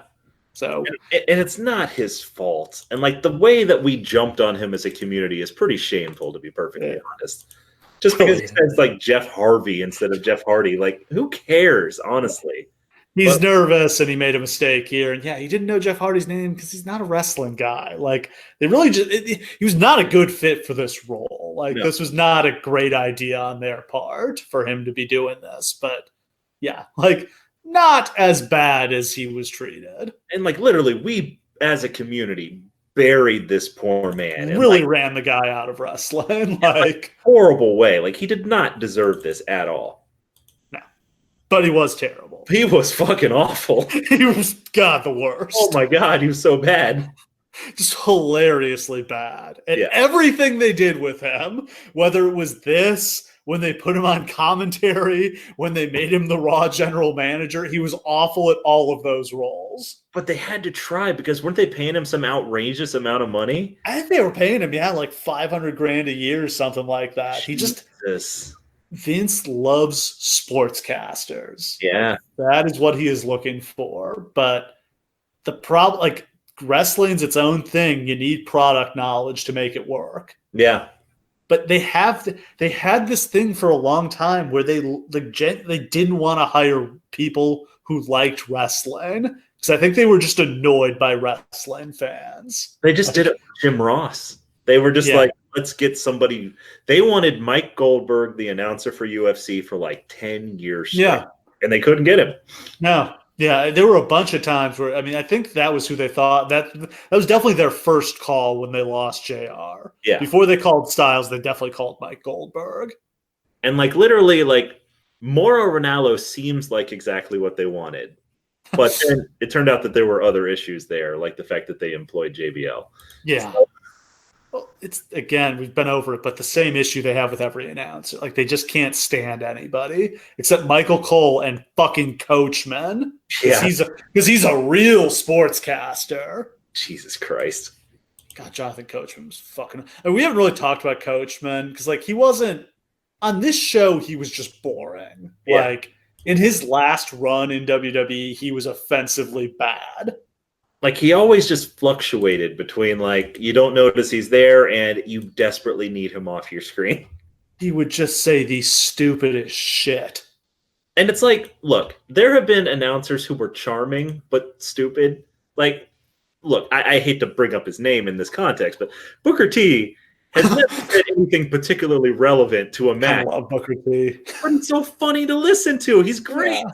He's just the difference is he's enthusiastic, whereas the match, he's just oh, he hit him with a big kick. Oh my God, yeah, this is so great. Yeah, I love that. I hate announcers who just sound bored. Yeah, what would be great for WWE? Gus Johnson. Who's that? Gus Johnson from CBS. He's with Fox now, but the guy who goes crazy calling every game. Oh, I know. And he's a wrestling fan. God, yeah. Fuck yeah. Yeah. But yeah, I mean, like, I love announcers who are enthusiastic. I hate the Joe Buck, Troy Aikman style of announcing. Oh, first. Yeah, got to be a straight newsman here. Like, I love that's what makes Tony Romo great. Is Tony Romo is both Commentator of my lifetime. Yeah. Tony Romo is both super knowledgeable and also so enthusiastic and like having the time of his life calling these games. And he's such an expert in what he's talking about that he's able to talk about it in a way that seems casual and approachable. And like that's what you need, man. That's what a commentator's supposed to be. Yeah.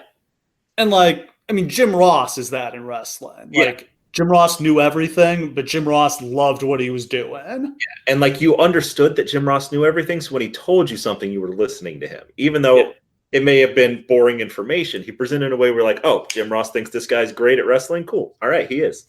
And it was never too much with the facts like it would get with Stryker and like it gets with Morrow. Yeah, he never seemed to be shoehorning them in. They just always were there. Like he was just working them in. Like, oh, hey, here comes S.A. Rios, great wrestler out of Mexico. Like, it's like, all right, just a little bit of information to further their character. It's an art. It's an art that nobody's really any good at. It's a tough line to walk. It might be the hardest job in the entire world of TV presenting. Like, it's damn near impossible. I mean, real sports announcers, I don't think have the producer in their ear yelling at them all the time about what they need to be saying. And also, like, the idea that, like, wrestling segments are so tightly produced. Fucking tightly. Like, there are segments where so many different things are happening in each individual segment. And not only do you have to be on top of them, not only do you have to be throwing to whatever's next, not only do you have to be pushing the advertisements that are going to be in and pushing the next show and pushing the network and pushing all of this stuff, but you have to do it in a way that Vince likes. It's insanely big pressure. Definitely. Yeah. All right, next up for the WWE Championship, we've got Randy Orton defending against Jeff Harvey. We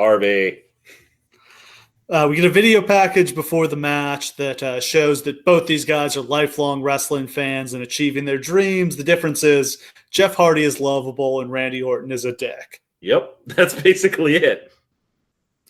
Jeff gets a monster pop here. Like, he's already the most over babyface in the company. Yeah, just imagine if they could have just run with him straight to Mania. Like, he would have been like that. He would have stolen the show, winning Money in the Bank. They just couldn't trust the guy. Like, they were right not to. Like, oh, God, yeah. I mean, TNA proved it. Like, you could not count on the guy at this point. God, that's just always the immortal question with Hardy, man. Is how big could he have gotten? And sadly, now that he's cleaned up, he just doesn't really have it physically anymore. Yeah. Even like some of his charisma is dulled out. Like, it's just not the same. Jeff is the Intercontinental Champion, but that title's not on the line here.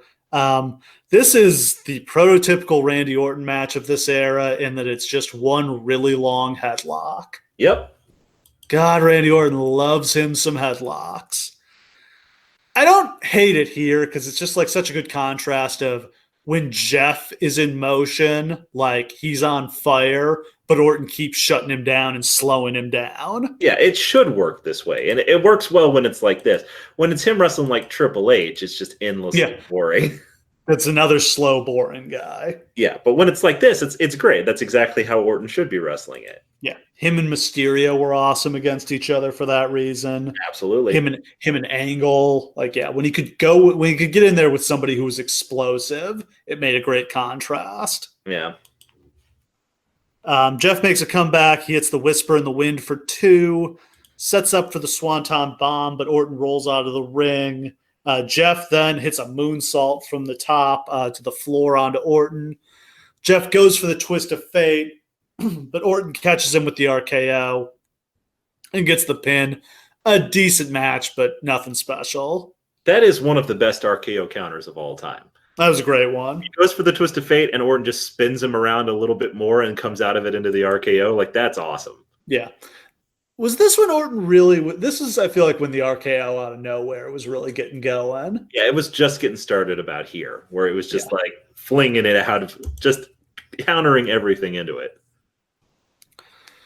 All right, next up, we've got the Royal Rumble match. We've got all 6 announcers on commentary here. So we've got Ross, Lawler, Cole, Coach, Styles, and Taz. And then, in a delightful surprise, our old buddy Michael Buffer comes out to do the introduction for the Rumble. Yeah, what a How random awesome moment. was this? It's so funny because when I saw this originally, I was just like, oh, hey, it's Michael Buffer, that guy.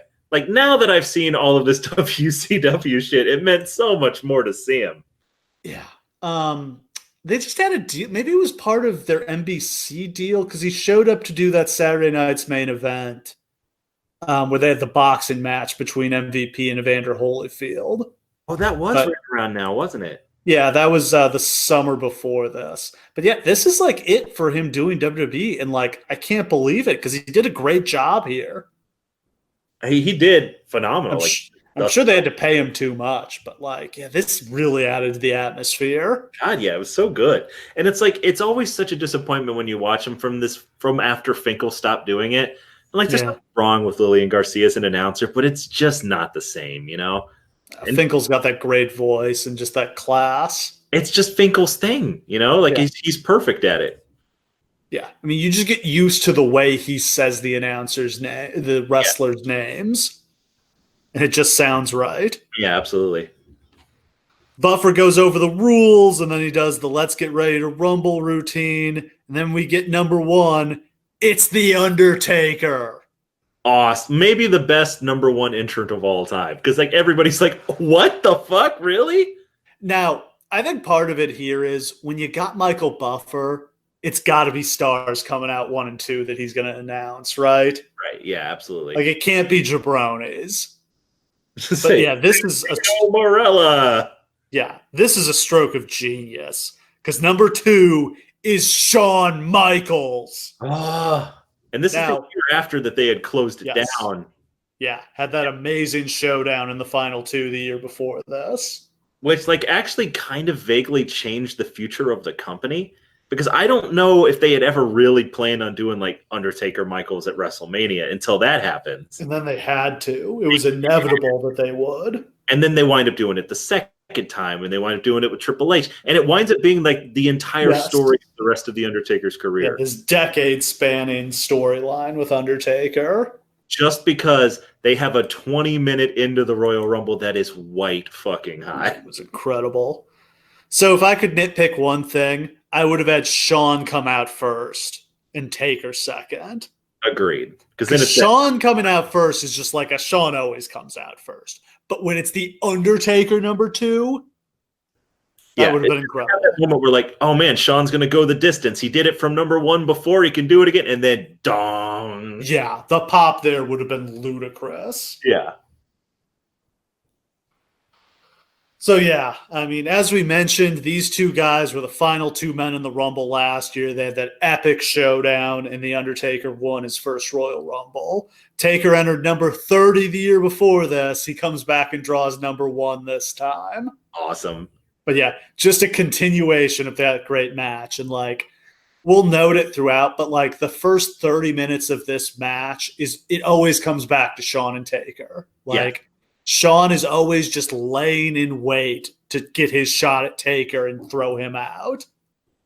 And it's so perfect. Yeah. Like, literally, you should have done this from start to finish. Like, that's my dream for this WrestleMania, is to just, like, have both of them get eliminated by, like, Cena at the end, but, like, they wrestle on and off for 60 minutes. Well, what I would have loved, Shawn, like, gets Taker over the top with a crossbody, but eliminates himself too in the process. They're just too even, man. You can't call it. Well, but it's okay for Shawn though, because he finally got Taker out, even though if it meant he had to go out too to do it. It just becomes so, and that builds so the obsession story. Yeah. Yes.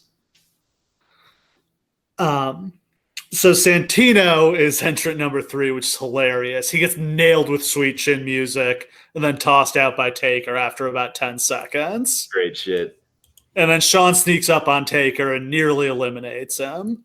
Like, I could have watched Undertaker and Shawn throw out whoever and then fight them each other again for 45 minutes. Could have been the whole damn match. Yeah, I would have been totally fine with that.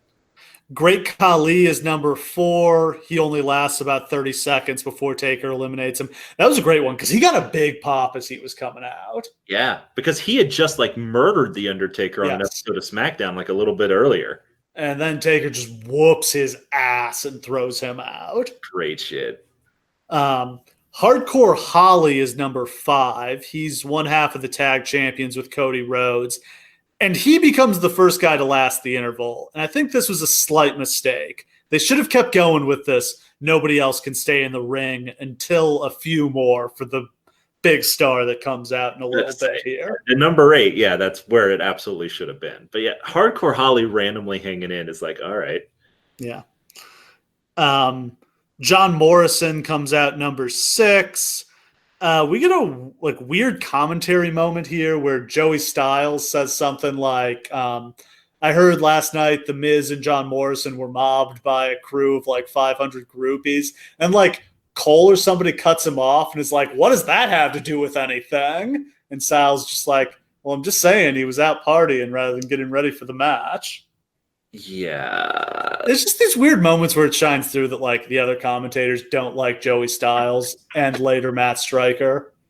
And I wonder if with Joey, I don't really know what the situation is. And I know that a lot of bitterness and resentment came from that whole thing. But I wonder if Michael Cole didn't feel like, all right, you brought in this asshole to replace me because the Jim Ross spot was mine, was always mine. That's the whole point.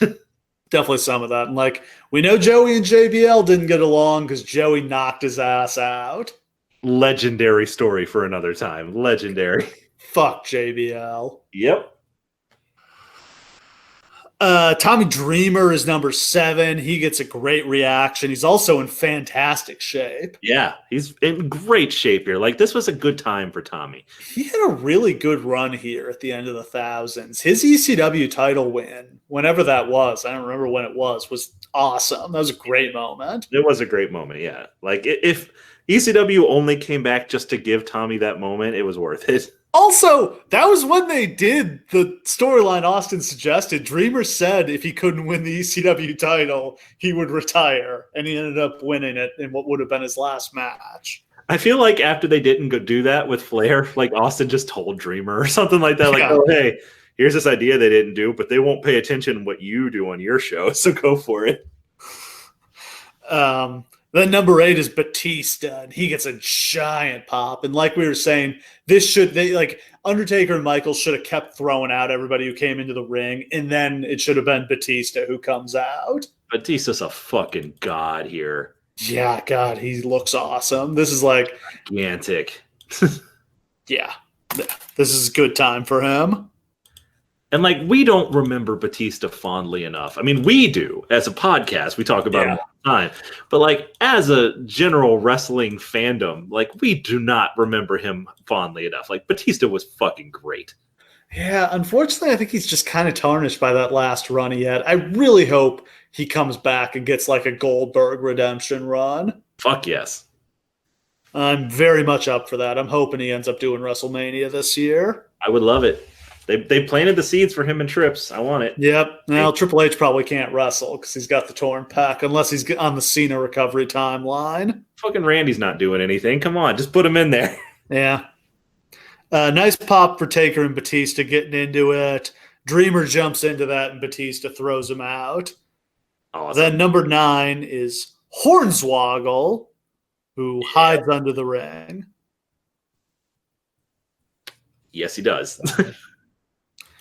Chuck Palumbo is number 10. He's in the midst of his biker push, and I think he's a heel. He did something bad, apparently.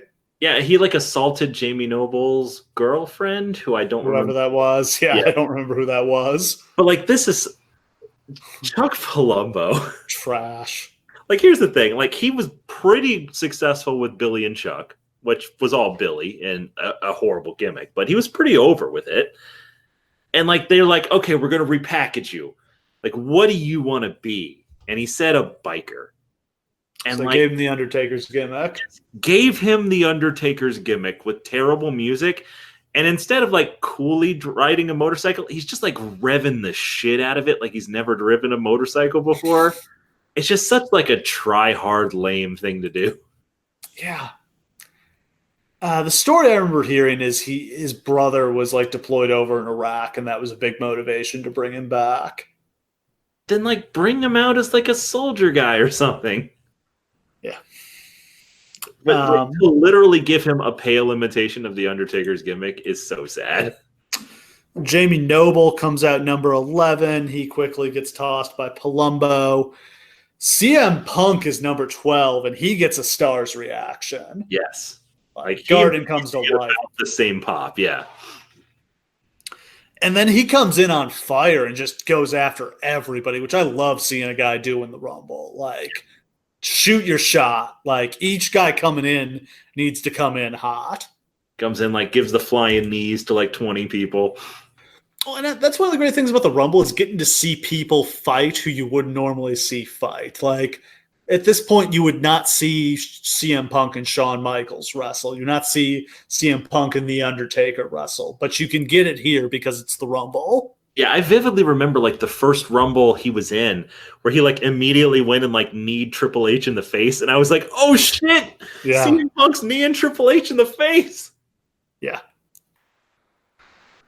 Punk eliminates Palumbo with one of his knee strikes. Then number 13 is Cody Rhodes. He's all of 22 years old here and one half of the tag champions. Child. He is so skinny. Like, he's still a pretty skinny guy, but yeah, he is a baby here. Yeah, like his chest is actually like concave. Like he's ridiculously young here. It's hard to remember that he was even in the company at this time, but yeah. He's a tag champion. Him and Holly are the tag champs. I kind of like that tag team too. Like it actually kind of worked a little bit. The old grizzled vet showing the young guy the ropes. And then when Cody turns on hardcore to join with Ted, that's awesome. I mean, just really from day one, I was a Cody fan. Like, I just saw he had something. I thought he was good. It wasn't until Priceless that I was like, oh shit. That was when he developed a vicious streak. Yeah, when he showed that vicious streak, I was like, oh, this guy's going places. I still thought Ted would be a bigger star. We all did. It is what it is. He kind of did. Umaga is number 14. He gets a big reaction. I mean, almost everybody got a pop here. Like, the crowd was just on fire. Well, not the next guy. Yeah, Snitsky is number 15.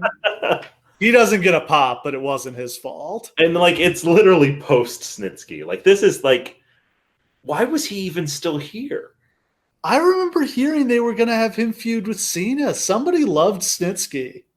And, like, I've never seen a more awkward wrestler in the ring than Gene Snitsky. Like, he couldn't even control his body parts at the same time. Like, it was...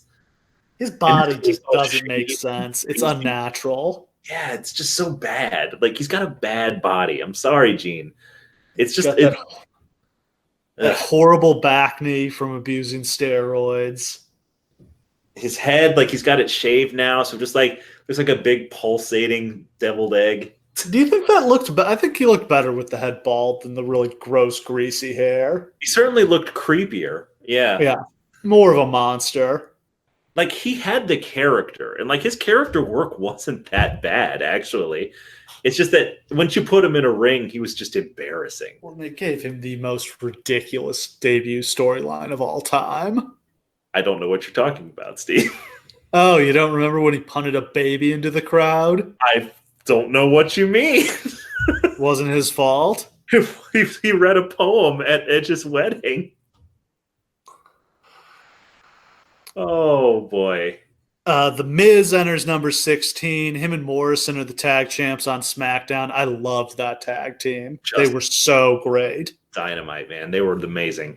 Yeah. I mean, this is their careers. Saved the Miz's career. Saved Morrison, too. Yeah, absolutely. No, I mean, Morrison had already been the ECW champ at that point. And Morrison getting repackaged into that John Morrison character. And, like, honestly, like, the Benoit murder-suicide gave him an opportunity that he otherwise was definitely not going to get. Yeah, but without this, I don't think he's working, like, Raw main events anywhere soon. No, yeah, they ended up working with, like, Undertaker and Kane, DX. Like, they really became stars. Yeah, this is when Miz starts to become, like, the go-to for, oh, we need a guy in a match, take a job. It's Miz forever. Yeah. 17 is Shelton Benjamin. First thing he does is jump like flat-footed up onto the top rope, which is insane. That man is insanely athletic. Even to this day, he can do that shit. It's like watching Vince Carter still dunk. Like, what? How are you doing that? As Jim Ross would love to point out on commentary, Shelton Benjamin was an All-American in both wrestling and the heavyweight wrestling and the 100-meter dash in college. Which does not happen. No. Yeah, you know what? Guys who wrestle heavyweight and guys who are sprinters don't look the same. Yeah, sprinters do not carry 220 pounds of muscle. Like, that's not how you do that. Just a ridiculous athlete. And like, I vividly remember thinking that he was going to be a bigger star than Brock Lesnar when I watched OVW when they were both in it. Like, that's a real thing that I thought, because he had so much personality. That was the thing.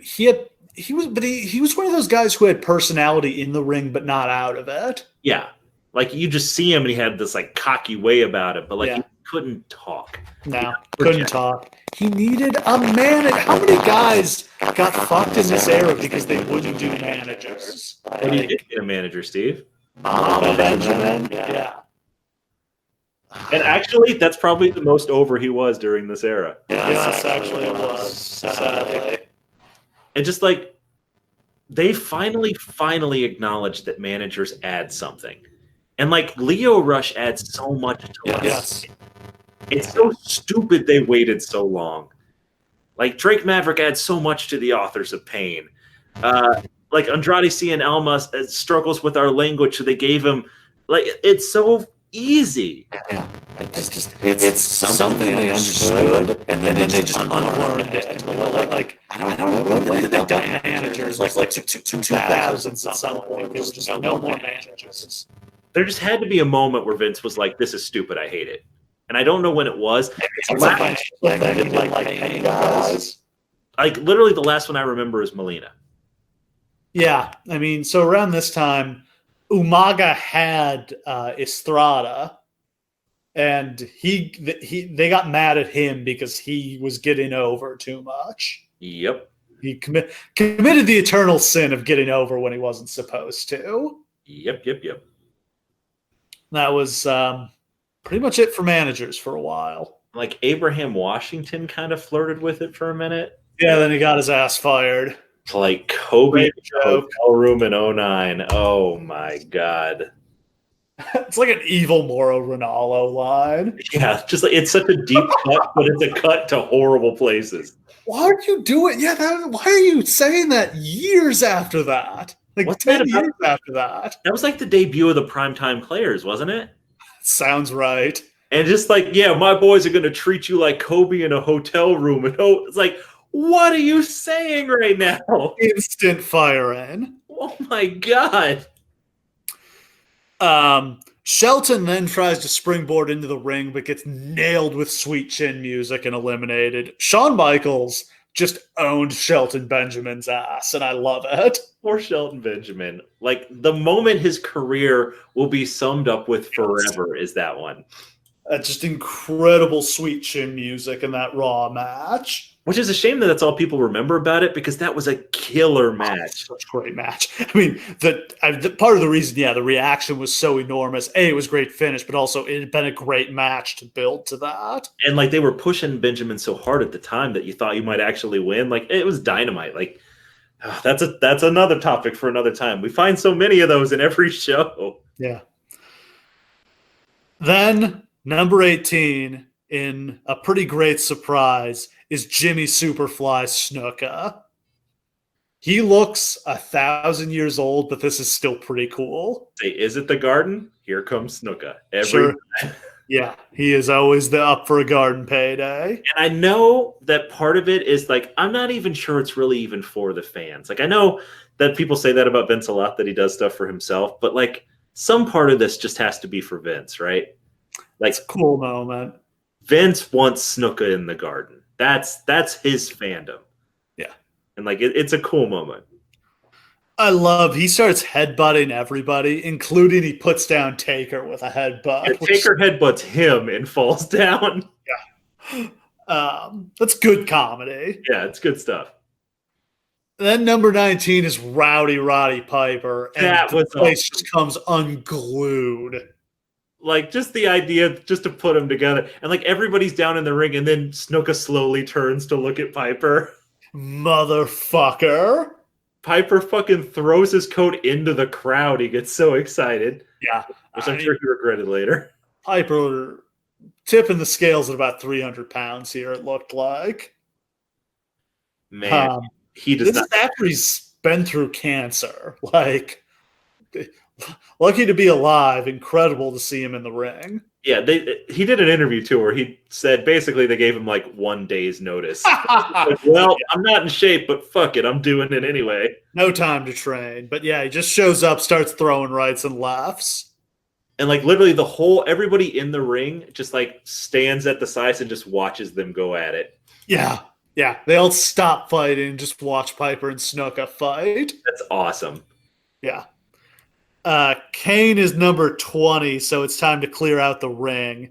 He throws out Snuka and Piper, then choke slams Miz. Carlito is number 21.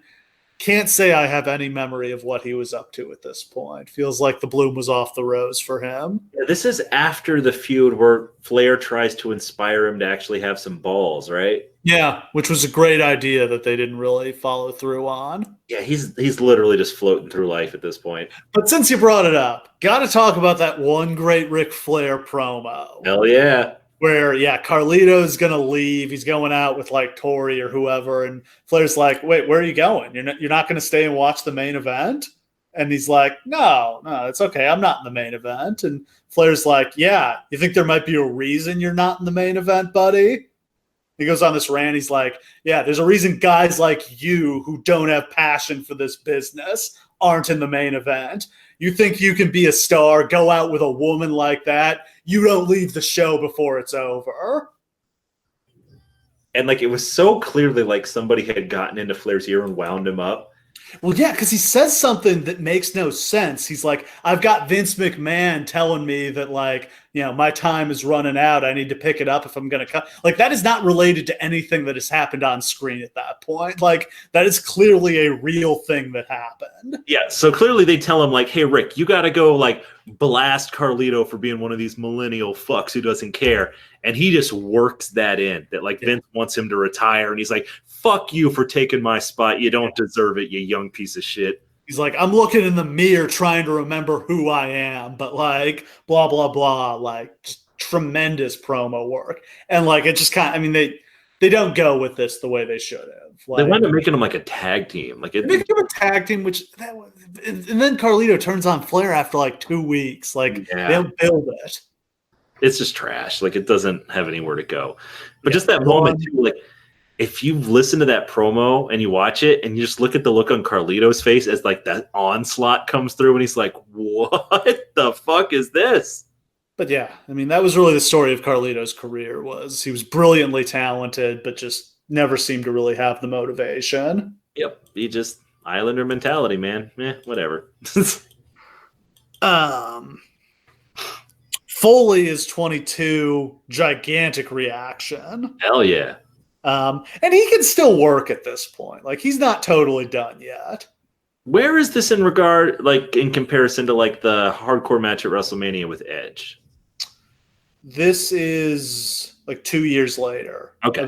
That was 06, and this is 08. And where's the really weird match with Flair where Melina's part of it?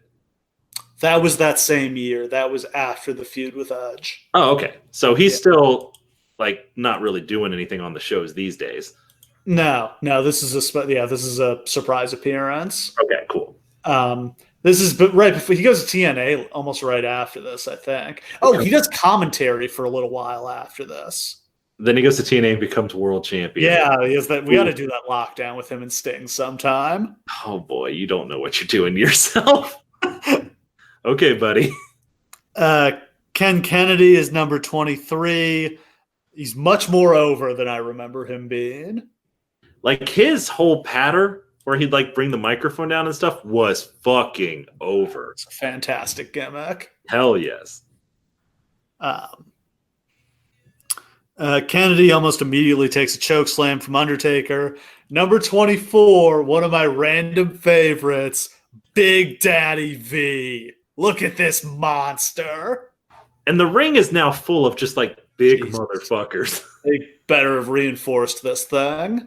Like, isn't like, I don't know if Umaga's in there and like he's in there and Kane's in there and Taker's in there. Like, oh, just big motherfuckers everywhere. I loved Big Daddy V. I really wish they had given him a tank top to wear instead of the suspenders because we did not need to see all of his flab.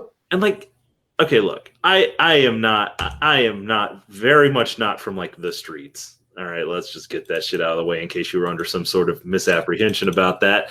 But like, they tried to make this character be like hardcore Big Daddy V, like street fighting motherfucker from the streets and he'll kill all the white people. And like, that was his character. But then you gave him suspenders to wear, man. And also his manager was Matt Stryker. Yeah, I don't think Matt Stryker and suspenders are what's happening in the streets, man. I don't think that's what's happening.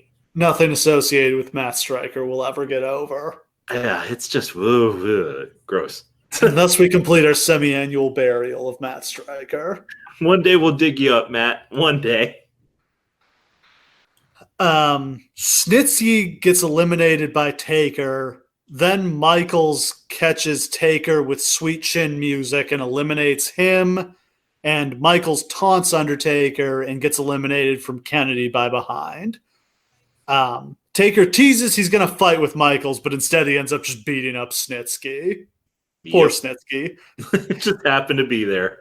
Taker leg drops him through the announce table. But like we said, would have been awesome if Taker and Shawn had lasted to the end. They definitely could have. Yeah, there's really no reason not to.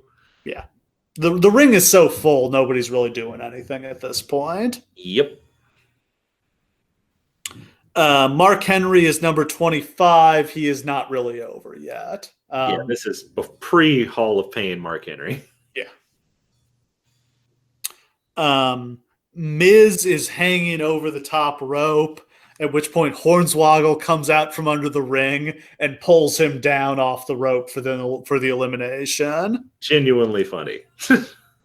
Then number 26 is Chavo Guerrero, the new ECW champion, as we stop pretending that the ECW title is a world title. Oh, boy. Really sad for ECW to have their champion in the Rumble. I mean, like, why? Why?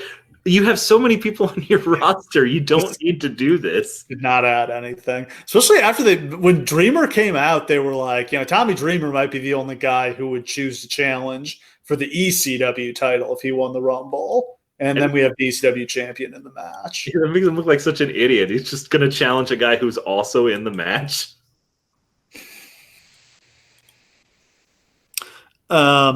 Morrison is eliminated by Kane. He came in like number 6 or 7 or something like that. So he got a good 40-minute run there. Absolutely. Hornswoggle gets dragged into the ring by Mark Henry. Henry and Big Daddy V tease that they're going to beat up Hornswoggle, but Finlay shows up and attacks them both with his shillelagh. Finlay then takes Hornswoggle to the back, and eventually we get clarification that both of them are eliminated from the match. So Finlay was the 27th entrant, and he is disqualified for his use of the shillelagh. And Hornswoggle just loses because he left, I guess. I mean, he just doesn't come back in. He's, I guess, still in the match forever. Him and Curtis Axel. One day they'll have their own just by themselves. Number 28 is Elijah Burke as Chavo eliminates Punk. God damn it. CM Punk just kept getting fucked. Yeah, he sure did. Triple H is number 29, and he gets maybe the biggest pop of the night so far. Oh, yeah, absolutely. Stars reaction here. And I mean, finally he's got a face run that people want. Yeah. Like, you're ready for him to be a baby face. Like, he's killing it at this point. He throws out Cody and Big Daddy V. Then him and Foley start exchanging punches, which recalls their Royal Rumble 2000 street fight. Triple H ends up throwing out both Foley and Elijah Burke.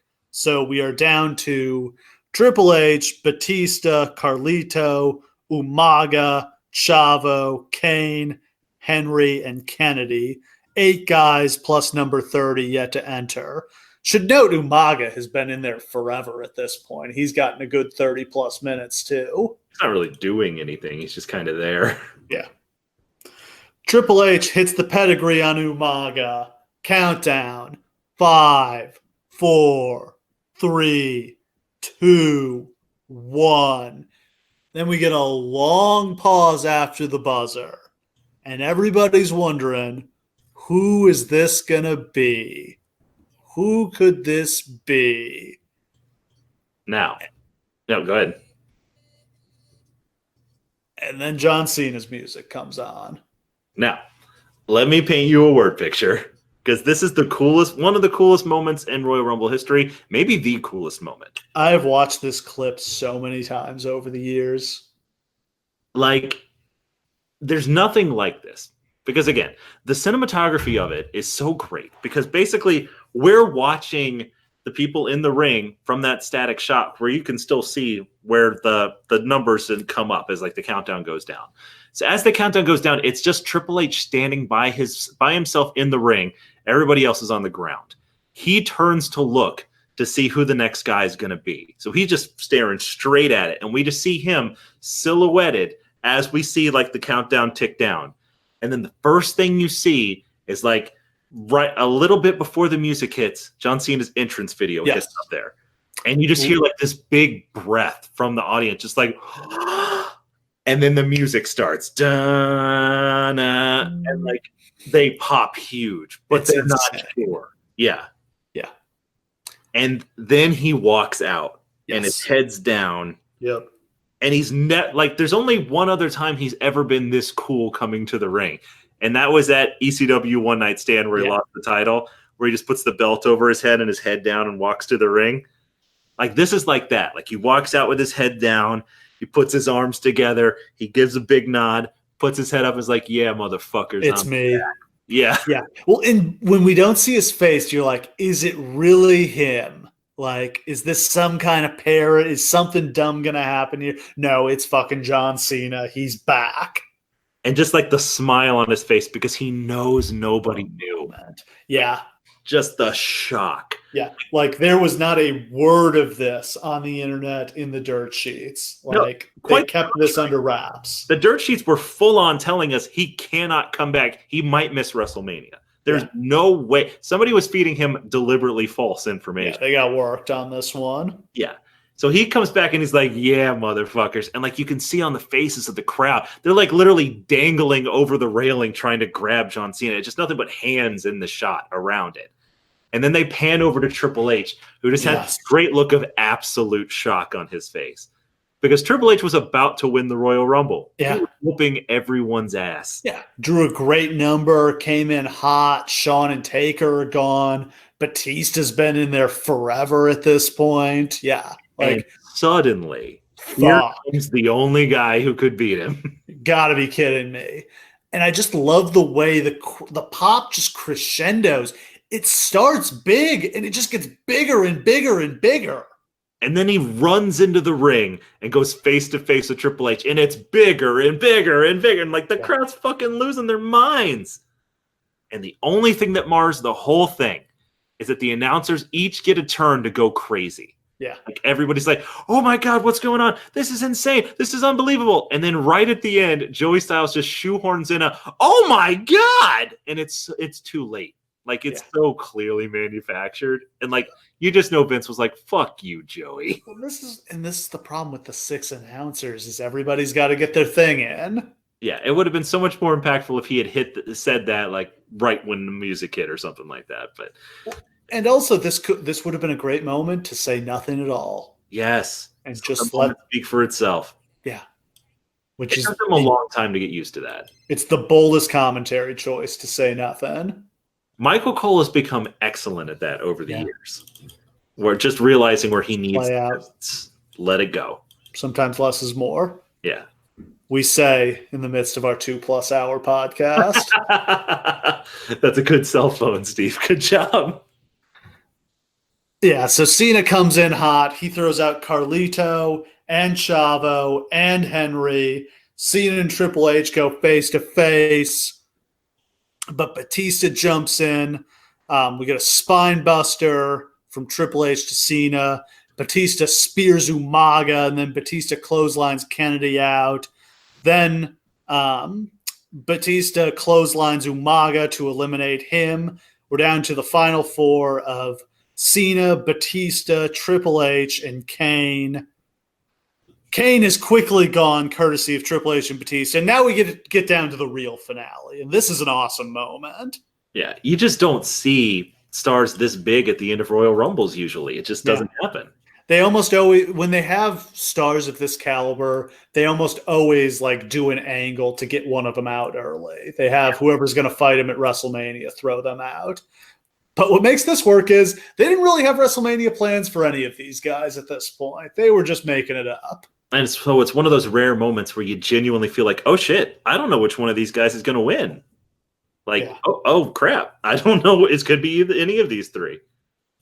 So yeah, they each do their signature taunt just like it's a video game. Yes. Batista does the thumbs up, thumbs down. Cena does you can't see me, and Triple H does a double suck it.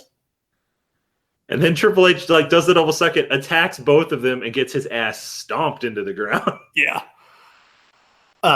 Batista hits Cena with a spine buster. Triple H goes for a pedigree on Batista, but Batista comes out of it with a spine buster. Batista goes for the Batista bomb, but Cena backdrops out of it. Triple H sneaks up on Batista and eliminates him. So we're down to Cena and Triple H. Do you like that it came down to Cena or Triple H, or do you think it should have been Cena Batista? No, I think at this point, like, while Batista is super over and he's still a big shot in the company, I think it's more people thought that Triple H was going to win this shit. I know that I was sure that Triple H was going to win this. Yeah. And so, like, it's more believable for it to be down to those two, I think. And they have kind of more history, honestly. They fight for a while. We get a double clothesline that puts both guys down. Triple H tries to dump Cena. Cena slips out. Cena goes for the attitude adjustment. Triple H counters into a pedigree attempt, but Cena powers out of it, gets Triple H up on his shoulders, AA's him over the top rope, out to the floor, and wins the Rumble. Great finish, great Rumble match. Maybe the best of all time, and I think certainly the most underrated. Absolutely. Like, this was phenomenal from start to finish. It was just very fun to watch. There's all these interesting characters. The moment at exactly the right time, it just kills it. Yeah. I mean, this just, the pace, there's no boring part of this Rumble. No. Like, every 5 minutes, something awesome happened here. And having the patience to save the Cena reveal for 30. Yeah. Like, other Rumbles, they would have had him come out at like 26. And then there would have just been like 4 anticlimactic dudes coming out after that. And then Cena still would have won. Saving it for 30 made it so much more special. Like, it was perfect. Do you think number 30 should always be something impactful? Or I feel like it would kind of ruin it if it was always a surprise. Yeah, it's hard because you feel like it should and it's anticlimactic when it's not. Yeah. But at the same time, like, a lot of that is just our own expectations, right? We're always like, whoa, who's number 30 going to be? Is it going to be this giant? Everybody that you think might be in the Rumble, that's who you think number 30 is, right? That's what we love about the Rumble is the unlimited possibility. And it always kind of sucks when you get to the point where you know everybody who's in. Right. Like, when it comes down to number 30 and you're like, oh, so-and-so hasn't come out yet, and we know he's in the match. Yeah, and that's it. There's no surprises. It's like 6 times. And I don't know that that's the case, but in my mind, he's like the eternal killjoy. Like, oh, wait, Ziggler hasn't come out yet. Fuck. All right. I guess it's him. But yeah, this was so well booked. Like, there's one or two little things I would have tweaked that would have made it, I think, a little better. But man, this was pretty great. Yeah, this is just phenomenal. And yeah, I mean, as a show, other than the Rumble, the undercard was nothing special. I mean, it's something that I recommend people go back and watch if they haven't seen it in a while, because there's all sorts of like things that you haven't seen in a long time, like Edge doing this whole thing with Vicky and the La Familia stable, and Jeff Hardy's big rise to prominence and everything like that, like the Ric Flair's final matches. There's a lot of cool touch points here. It's just not an incredible show, you know? Yeah, I mean, it's a time where it's one of those times where they had a lot of intriguing story threads and they just didn't really manage to execute very many of them. Right. Like, coming out of this, WrestleMania ends up being really good, but I feel like they do some weird things along the way. It's like the flukiest great WrestleMania of all time. Like, we didn't think it was going to be great on the way in. And it just, everything came together at the show. Yeah. But yeah, so Cena ended up cashing in his title match early. He said he didn't want to wait for WrestleMania. He said he wanted to wrestle Orton on Raw that night, but instead it was set up for, I don't remember if it was Elimination Chamber at that point or No Way Out, but it was set up for the February pay-per-view. And Orton got himself disqualified, and we ended up with a triple threat match at WrestleMania with Orton defending against both Cena and Triple H. I think that was just kind of out of necessity because they didn't really have a match for Triple H. Yeah, it was just kind of a mess, to be perfectly honest with you. But, yeah. I mean, you can't blame this show for that. Batista ended up wrestling Umaga at that WrestleMania. What a waste of Batista that was. I don't know how they would have gotten there, but why not just do Triple H versus Batista? I mean, yeah, like, do it the same way you've done it millions of times. You threw me out in the Royal Rumble, you motherfucker. You've always been jealous of me. Perfect. But yeah, great Rumble match. Fun to revisit this one. Absolutely. Like, this was a lot of fun. Like, you were so enthusiastic about this show before we did it, and I was like, all right, I guess this is a pretty good one. And then when I watched it, I was like, you know what? If I was ranking the Royal Rumbles, this is number 3. Yeah. It's 01, 92, 08. That's how I'd rank. Those are the ones that jump out at me as the big 3. Like, I feel like that's your top tier, and whatever you rank number 4, there's definitely a drop off. Absolutely. So yeah, I think that's a wrap for Rumble 08. Next time, we're going to have some fun with St. Valentine's Day Massacre 1999. An absolutely terrible pay-per-view. Yeah, I have only ever seen the main event of this show. I have no idea what else is on it at all. And even the main event sucks. Just famously sucks. Vince McMahon was many things. A wrestler was not one of them. But we get a gigantic debut. Yeah. And a last man standing match between The Rock and Mankind that has a really tough act to follow after their previous matches, and it does not succeed. Fucking right. And some other matches you don't want to watch, like Midian versus the Big Boss Man. Ugh. Yep. Why? All that and more next time with the St. Valentine's Day Massacre. Thanks for listening. We'll see you again.